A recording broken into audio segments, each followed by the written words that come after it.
Bismillahirrahmanirrahim. Assalamualaikum warahmatullahi wabarakatuh. Semoga kita selalu dalam lindungan Allah Subhanahu wa taala. Baiklah, pada kesempatan kali ini kita akan melanjutkan pelajarannya yang berkaitan dengan fungsi, dengan pokok bahasan, referensi, dan rekursi. Nah, tapi sebelumnya kita bahas berkaitan dengan operator resolusi lingkup. Jadi pada C++ itu terdapat operator titik dua kali. Nah, bentuknya seperti ini. Jadi operator ini disebut sebagai operator resolusi lingkup. Fungsinya untuk mengakses variabel yang didefinisikan di luar suatu fungsi. Ini adalah operator resolusi lingkup. Contoh, ini contoh program langsung di tab C++. Ini saya kopikan dari modul supaya durasinya tidak panjang. Jadi ini ada intx. Ini adalah variabel eksternal atau global. Double x. Ini adalah variabel lokal. Ini adalah lokal di main, sedangkan ini adalah global. Artinya semua variabel itu mengenal yang x int. Tapi yang x double ini hanya di main. X yang double diisi 5.67889 dan seterusnya. Kemudian ditampilkan cout x, tentunya ini mengakses variabel lokal yang ada di main, dan ini operator resolusi lingkup titik 22 kali x.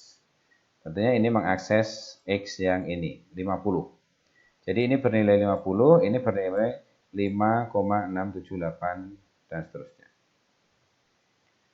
Nah, kemudian baris ini titik 22 kali x sama dengan 77. Jadi ini mengakses variabel intx dengan menggunakan operator resolusi lingkup, diubah nilainya menjadi 77.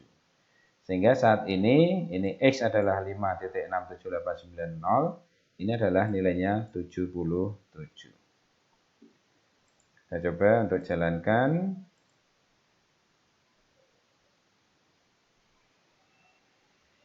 Nah, Anda perhatikan hasilnya.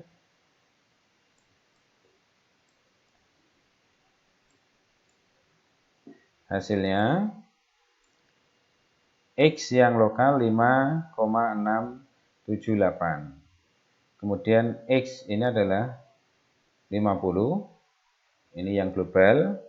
Kemudian setelah diubah menjadi 77. Nah, inilah kegunaan dari operator resolusi lingkup.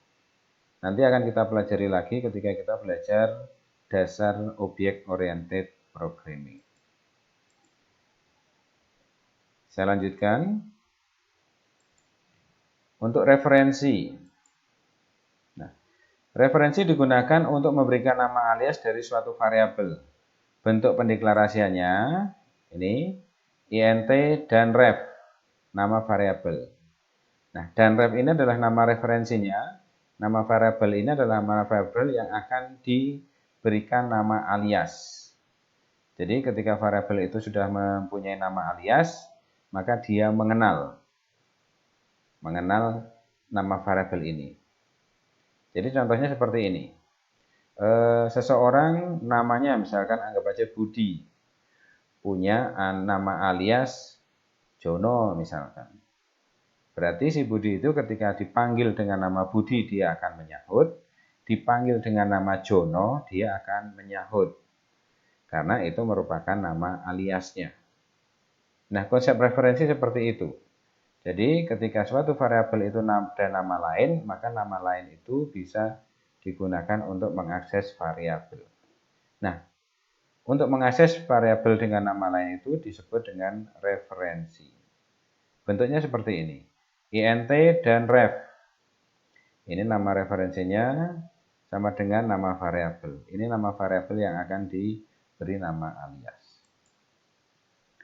Nah, tanda dan ini mengawali nama referensi.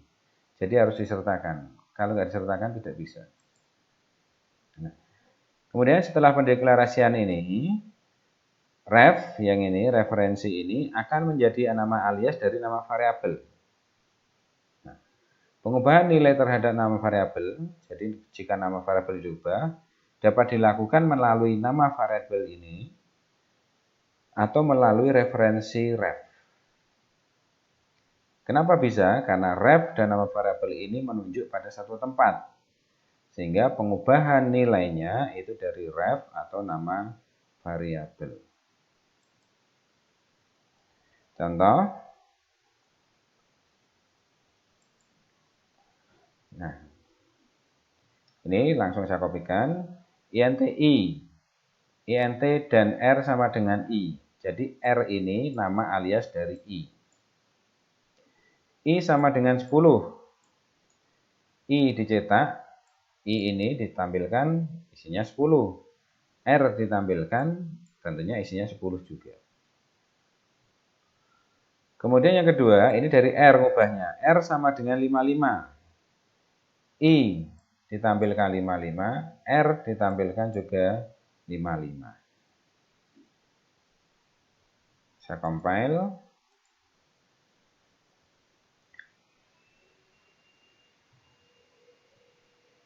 Anda perhatikan, pertama I isinya 10, R 10.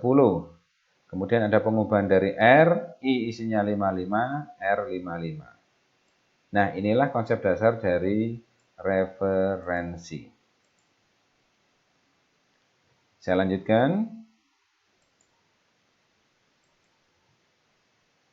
Ini keterangannya. Dari contoh tadi, terlihat bahwa pengubahan nilai terhadap I maupun R memberikan efek yang sama.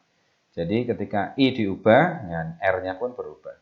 Ketika R yang mengubah, I-nya juga berubah. Kenapa? Karena ini nama alias, jadi menunjuk pada sebuah tempat. Tentunya tempat itu ada di memori.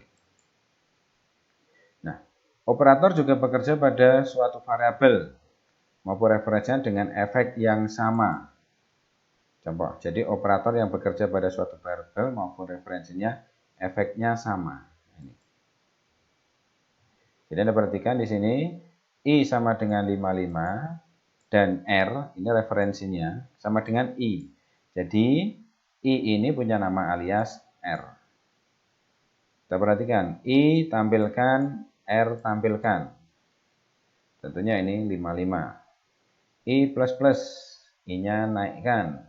Kemudian I tampilkan, R tampilkan. R plus plus, nah ini penyembelahan melalui R. Tampilkan, I tampilkan, R tampilkan. Saya coba compile. Anda perhatikan 55 tampilkan ini. I sama dengan I, R sama dengan R. Jadi I-nya 55, R-nya juga 55. I plus plus, 55 tambah 1, 6. R plus plus, 55 tambah 56, plus plus tambah 1 lagi berarti 57. Anda perhatikan di sini 56, 57. Nah, ini adalah bahwa referensi itu memberikan efek atau dampak yang sama. Sekali lagi dampaknya itu karena memang nama alias menunjuk pada tempat yang sama dengan variabel sebenarnya. Saya lanjutkan. Nah, ini penjelasannya. Operator plus plus pada I maupun R akan mengubah nilai keduanya. Karena I dan R menyiratkan memori yang sama. Jadi maksudnya I dan R itu menunjuk pada memori yang sama. Sehingga pengubahan nilai pada tempat memori itu bisa dilakukan melalui I atau melalui R. Saya lanjutkan. Dalam fungsi, pengiriman argumen dapat bersifat berdasarkan nilai. Nah, ini kelanjutannya ya. Jadi ini pada argumen atau pengiriman nilai. Bisa bersifat berdasar nilai dan berdasar referensi. Jadi pengiriman parameter itu ada dua macam. By nilai atau by referensi. Pengiriman argumen berdasarkan nilai, yaitu argumen yang dikirimkan, dimaksudkan tidak untuk diubah sekembalinya dari pemanggilan fungsi. Jadi maksudnya, jika kita mengirimkan 5 kepada fungsi, misalkan X sama dengan 5 kita kirimkan, kemudian X itu berubah di dalam fungsi, maka sekembalinya dari pemanggilan fungsi, X tidak berubah, tetap 5. Ini adalah pengiriman parameter berdasarkan nilai. Sedangkan pengiriman argumen berdasarkan referensi, yaitu argumen yang dikirimkan dimaksudkan untuk diubah sekembalinya dari pemanggilan fungsi. Misalkan X sama dengan 5, kita kirim ke dalam fungsi. Kemudian di dalam fungsi X berubah menjadi 10, maka sekembalinya dari pemanggilan fungsi, X berubah menjadi 10. Nah, inilah yang dimaksud dengan referensi. Jadi sekembalinya dari pemanggilan fungsi, nilainya dimaksudkan untuk diubah. Contoh program. Nah, ini adalah contoh program yang by value, berdasarkan nilai. Anda perhatikan, ini ada fungsi tukar, INTA, INTB. Jadi, program ini adalah nanti akan menukarkan dua nilai dengan menggunakan fungsi. Fungsinya kita ubah, kita buat namanya dengan tukar. Nah, definisi fungsinya ini void tukar INTA INTB INT TMP. Ini TMP itu temporary, sementara. Ini adalah variabel bantuan. TMP sama dengan A. TMP diisi A diisi B diisi TMP. Jadi ini berubah. Kemudian cout nilai dalam tukar A. Nilai 2 dalam tukar B. Jadi ini dalam fungsi tukar kita tampilkan juga hasilnya. Nah, kemudian sekembalinya dari pemanggilan fungsi, sekembali pada fungsi, ini ditampilkan. Nah, saya jelaskan dulu di main. INT nil 1 nil 2. Cout nil 1, Cin nil 1. Cout nilai 2, Cin nil 2. Ini diinputkan. Jadi misalkan ini 10. Ini 20. Jadi nilai 1 bernilai 10, nilai 2 berisi 20. Nilai 1 sebelum tukar 10, nilai 2 sebelum tukar 20. Tukar nil 1 nil 2. Jadi ini memanggil fungsi tukar ini sambil membawa nil 1 nil 2. Nil 1 isinya 10 diterima A. Nil 2 isinya 20 diterima B. Nah, sehingga 10 dan 20 itu menjadi input dari fungsi tukar yang ditampung dalam A dan B.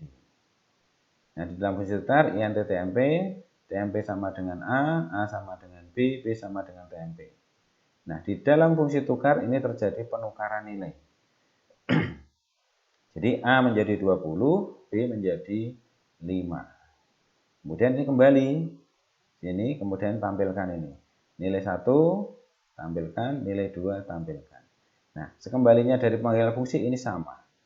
Inilah yang disebut sebagai pengiriman parameter berdasarkan nilai. Saya jalankan. Nilai 1 10, nilai 2 20. Nilai 1 sebelum tukar 10, nilai 2 sebelum tukar 20. Nah, ini nilai 1 dalam tukar 20, nilai 2 dalam tukar 10. Terjadi pertukaran. Ini ya. Tapi nilai 1 sesudah tukar 10, nilai 2 sesudah tukar 20. Jadi tetap, walaupun dalam fungsi terjadi pengubahan, tetapi di luar fungsi, kembalinya dari pemanggilan fungsi, tidak ada perubahan. Inilah salah satu pengiriman parameter berdasarkan nilai. Saya lanjut. Jadi pada contoh tadi, fungsi tukar memiliki dua argumen. Fungsi yang pengirimannya berdasarkan nilai. Karena sekembalinya dari pemanggilan fungsi, argumen yang dikirimkan nilainya tetap. Sehingga fungsi tukar di atas tidak menghasilkan nilai sesuai dengan yang diharapkan, yaitu menukarkan nilai yang dikirimkan. Nah, untuk mengatasi permasalahan di atas, maka argumen dalam fungsi tukar dikirimkan secara referensi. Nah, contohnya, cara referensi itu gimana?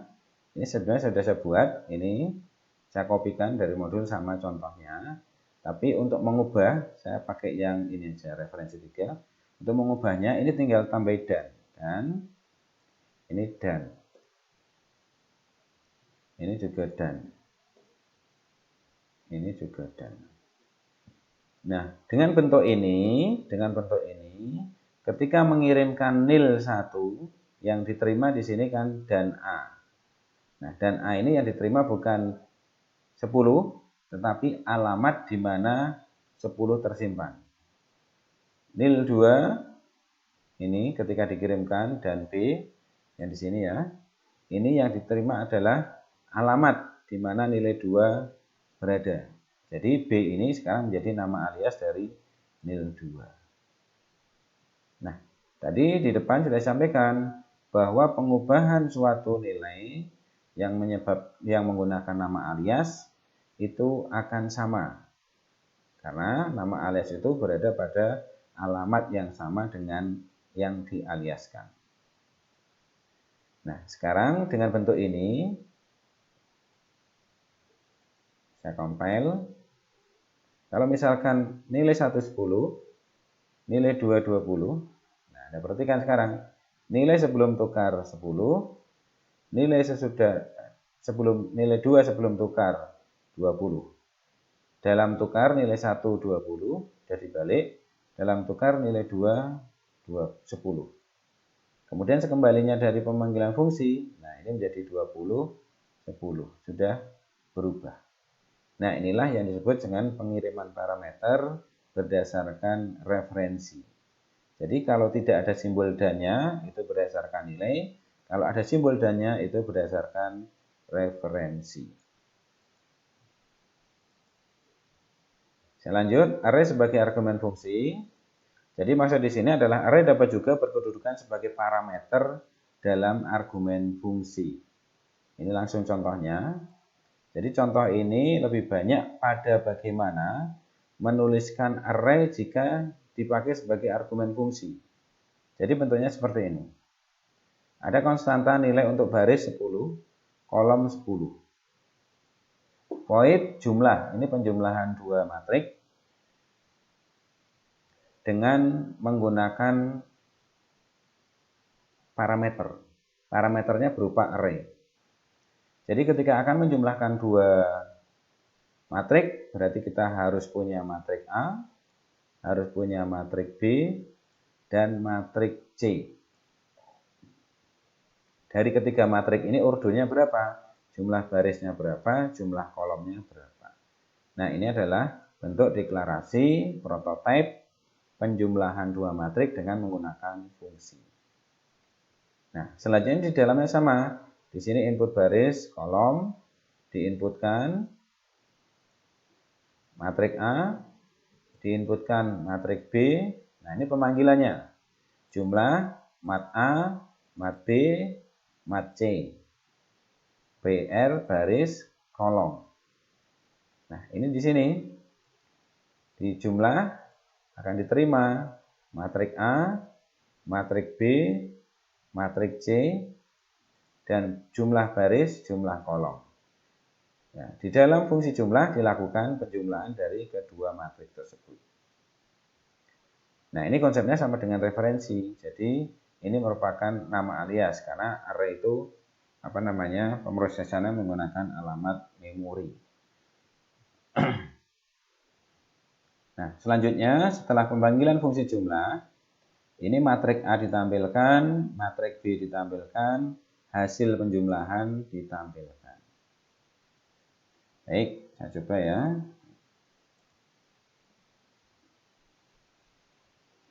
Jumlah baris 2, jumlah kolom 3.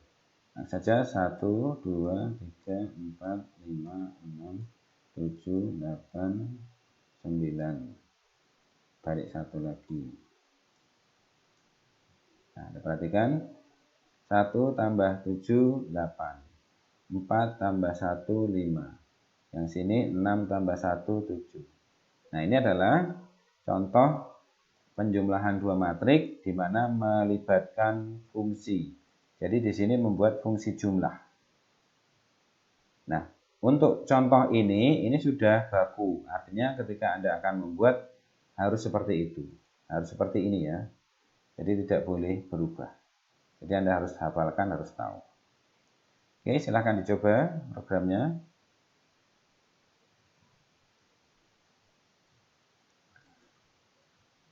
Saya lanjutkan function overloading. Jadi fungsi overloading ini adalah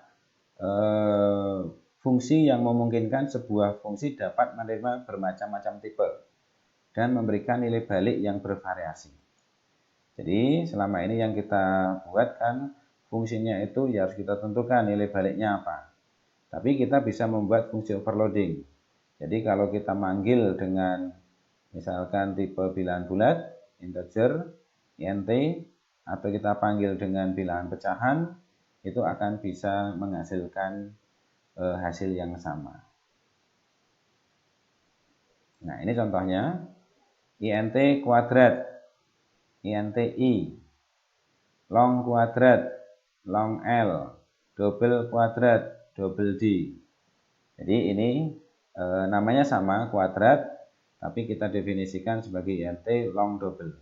Nah, pemanggilannya juga bisa seperti ini. Kuadrat 2, kuadrat 6666, kuadrat 1,2. Nah, dengan bentuk seperti ini tidak error. Nah, inilah yang disebut sebagai function overloading. Ini programnya, silahkan Anda bisa coba. Kemudian ini definisi fungsinya. Definisi fungsinya tinggal ini I kali I, L kali L, dan D kali D. Mudah. Saya coba ya.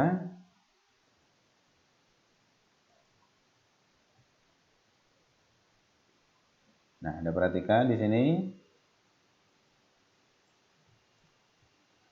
kuadrat 2, 4. Kuadrat 6666 segini.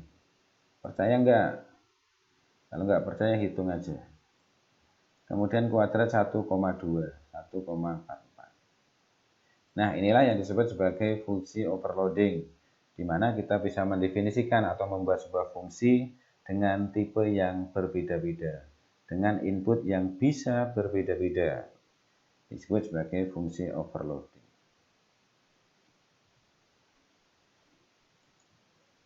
Nah, kemudian saya lanjutkan rekursi. Jadi rekursi itu adalah suatu fungsi yang dapat memanggil fungsi yang merupakan dirinya sendiri. Jadi fungsi yang memanggil dirinya sendiri itu disebut sebagai rekursi.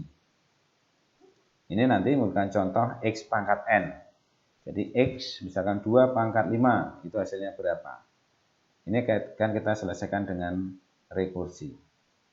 Tapi sebelumnya saya berikan contoh untuk penerapan rekursi di sini saja. Misalkan saya ada fungsi cetak int x. Oh, tidak perlu.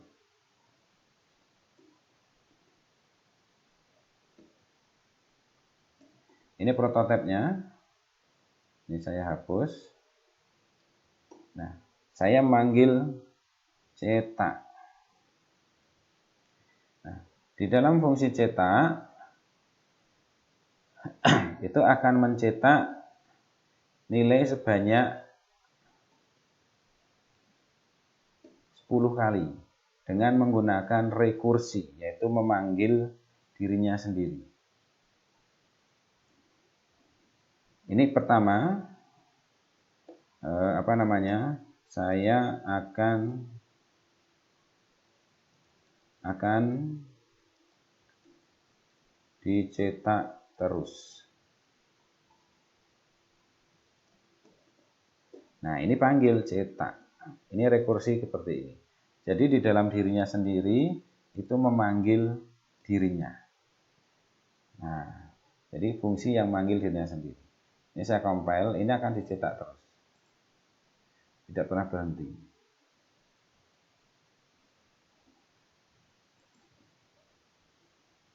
void cetak cout. Saya coba lagi, ini salahnya apa?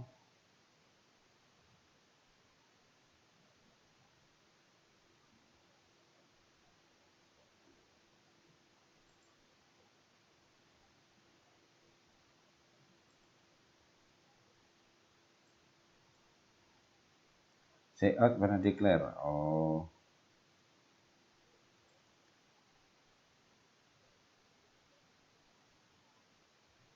cout.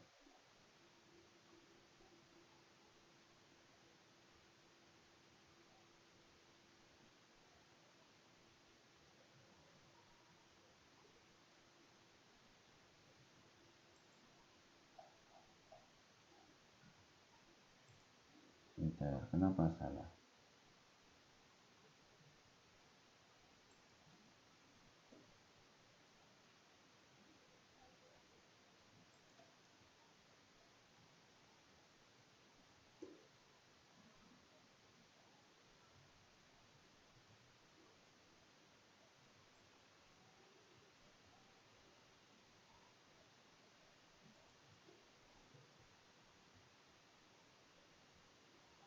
Bentar ya, sabar.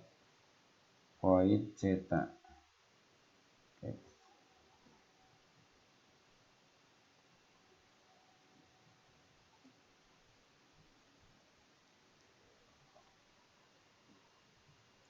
Ya, ini masalahnya cout text.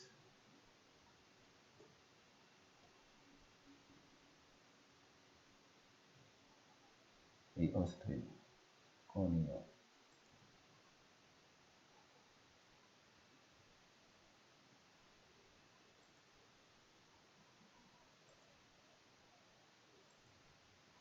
Oh ya, using namespace std.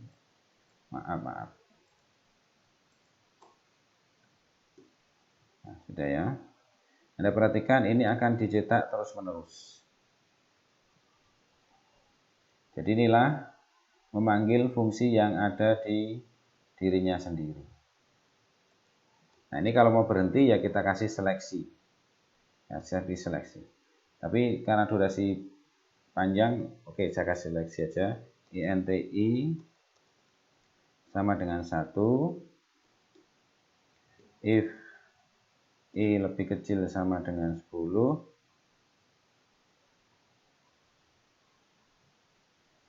cout I plus plus. Nah, saya compile. Ini hanya akan dicetak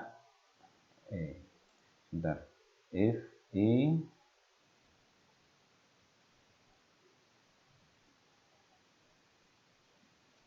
sorry. Balik. Jadi manggilnya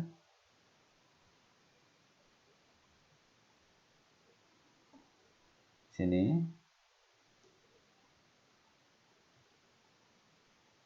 If I lebih kecil sama dengan 10, dipanggil cetak. Ini masih. If I lebih kecil sama dengan 10, I plus plus. I1 cout cetak.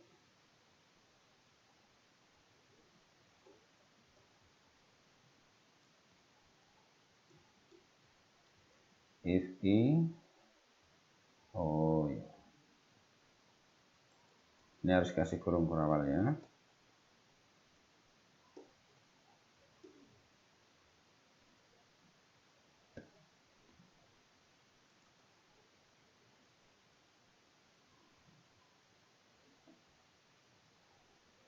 Nah, sekarang saya coba.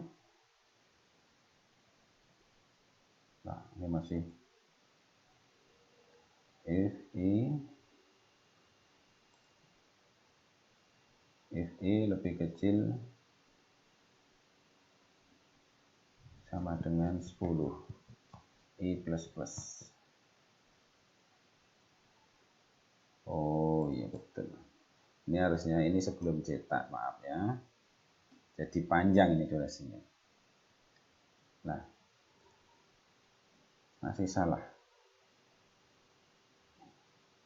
Oh, ini dia. Sorry. Ini kita kasih global. Nah, ini sudah cetak 10 kali. Nah, inilah rekursi semacam itu. Saya lanjutkan. Jadi, ini X pangkat N. Dengan N merupakan bilangan bulat positif, solusi dari masalah ini adalah jika N sama dengan 1, maka X pangkat N sama dengan X. Selain itu, X pangkat N sama dengan X kali X kuadrat minus 1 kali X pangkat 3 minus 1 dan seterusnya. Contoh programnya, yaitu di sini rekursi. Anda perhatikan di sini long int pangkat int x int n. Ini definisi, kemudian definisinya long int pangkat int x int n if n sama dengan 1 return x. Jadi jika n sama dengan 1 return x. Else return x kali pangkat. Nah, ini manggil fungsi dirinya sendiri. X n minus 1.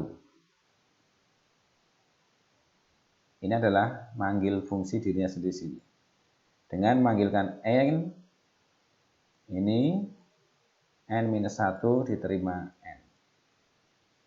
Nah, program utamanya, cout menghitung x pangkat y. X diinputkan, y diinputkan. Kemudian dipanggil pangkat x, y. Misalkan ini x-nya 2.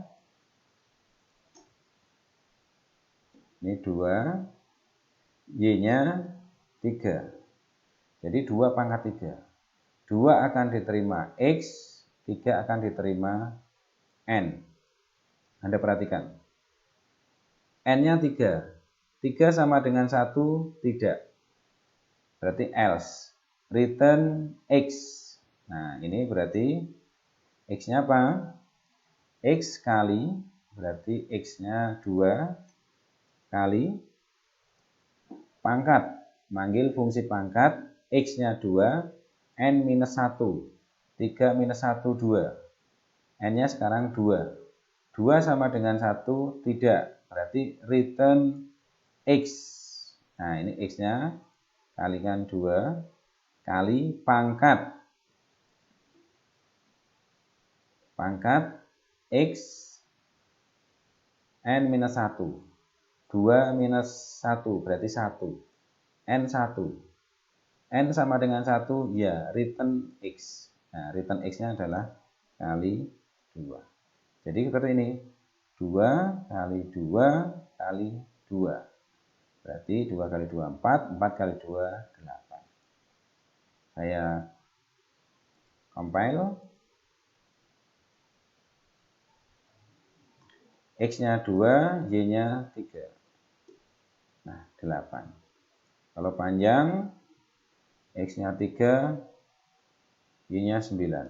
Nah, inilah 3 pangkat 9 itu sekian. Nah, inilah penyelesaian perkalian perpangkatan dengan menggunakan rekursi. Silakan Anda mencoba, dipelajari, kemudian dicoba programnya. Kalau ada yang kesulitan, silakan ditanyakan. Nah, ini sudah selesai. Terima kasih. Selamat mencoba. Assalamualaikum warahmatullahi wabarakatuh.